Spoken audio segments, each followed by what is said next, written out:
भगवान शिव के बचपन के बारे में कई पौराणिक कथाएं और मान्यताएं हैं जो उन्हें अन्य देवताओं से थोड़ा अलग बनाती हैं। सामान्यतः ऐसा माना जाता है कि भगवान शिव का कोई जन्म नहीं हुआ, वे स्वयंभू हैं, यानी स्वयं उत्पन्न हुए हैं। फिर भी विभिन्न पुराणों में उनके बाल रूप के कुछ वर्णन मिलते हैं। 1. ब्रह्मा की गोद में बालक शिव का प्रकट होना। विष्णु पुराण के अनुसार एक बार जब ब्रह्मा को सृष्टि रचना के लिए एक बच्चे की आवश्यकता थी तो उन्होंने कठोर तपस्या की।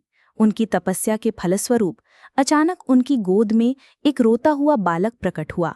ब्रह्मा ने बच्चे से रोने का कारण पूछा। बालक ने मासूमियत से जवाब दिया कि उसका कोई नाम नहीं है, इसलिए वो रो रहा है। तब ब्रह्मा ने उस बालक का नाम रुद्र रखा, जिसका अर्थ होता है रोने वाला। लेकिन बालक फिर भी चुप नहीं हुआ। ब्रह्मा ने उसे कई और नाम दिए, लेकिन बालक शिव चुप नहीं हुए। इस कथा के अनुसार बालक शिव ब्रह्मा के पुत्र के रूप में प्रकट हुए। 2. अनुसुईया के पुत्र के रूप में। बाल शिव सीरियल की कथा। कुछ आधुनिक धारावाहिकों और कथाओं में बाल शिव के रूप में एक और कहानी प्रचलित है।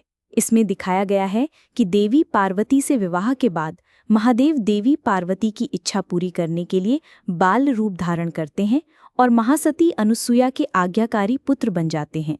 ये कथा विशेष रूप से बाल शिव नामक टेलीविज़न सीरियल में दिखाई गई है, जहां आन तिवारी ने बाल शिव का किरदार निभाया है। इसमें बाल शिव के नटखट और भोलेपन भरे कारनामों को दिखाया गया है। 3. अग्नि स्तंभ से प्रकट होना। श्रीमद् भागवत और लिंग पुराण।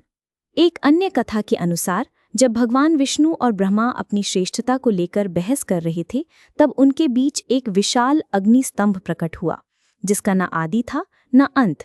उस अग्नि स्तंभ से ही भगवान शिव प्रकट हुए। इस कथा में शिव के बाल रूप का सीधा वर्णन नहीं है, बल्कि उनकी अनादि और अनंत सत्ता को दर्शाया गया है।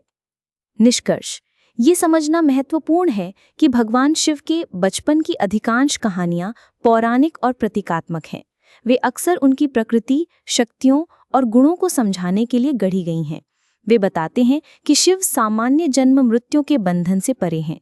फिर भी भक्तों के प्रेम और आवश्यकताओं के अनुसार वे विभिन्न रूपों में प्रकट हो सकते हैं, जिनमें उनका बाल रूप भी शामिल है।